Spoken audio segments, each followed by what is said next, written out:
Петька, все, давай, говорит, икону украдем. Я говорю, а вдруг Бог накажет? Петя говорит, посмотри на себя, ты и так же наказанный. В общем, спрятались в церкви, ждем, когда все уйдут, а одна старушка не уходит. Стоит у иконы, Господи, услышь, Господи, услышь. Ну, Петька не выдержал, говорит, слышь, что тебе? Бабка на колени рухнула. И говорит, Господи, вразуми зять моего беспутного, водку хлещет. Петька говорит, ладно, вразумлю. Иди домой, скажем, завязывай. Старушка говорит, где? Петька говорит, на шее. Старушка говорит, я спрашиваю, где ты, Господи, я тебя не вижу. Тут в Петьке совесть заговорила. И он говорит, не Господи, а бабуся, а Петя. Старушка говорит, неужто апостол Петр? Я думаю, так мы икону никогда не украдем. Я говорю, бабушка, сейчас церковь закрывается, или молитесь быстрее, или приходите завтра. Старушка совсем обалдела. Говорит, а это кто?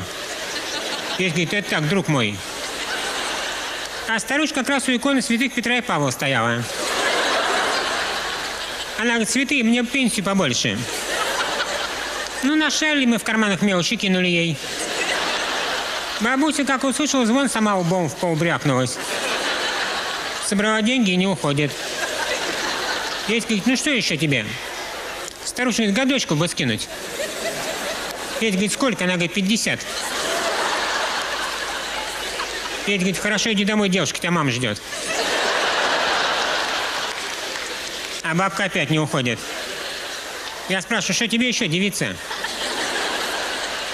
Бабка говорит, жениха. Петька кивает мне, выходи. Но я выхожу из-за столба, бабку увидел, говорит, какой-то завалящий он.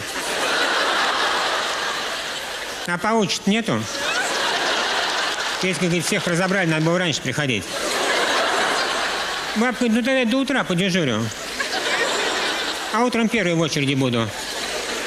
Петька кричит, какая еще очередь? Бабка говорит, за женихами. Петька помолчал, говорит, на твое счастье еще один остался. И выходит сам. Может, с похмелья опухшие, небритые. А старушка говорит, это-то получше. И цап Петьку под руку. И пошли они из церкви, как новобрачные. А я подумал, слава Богу, что вместо икон старушку взяли. Теперь хоть Бог не накажет.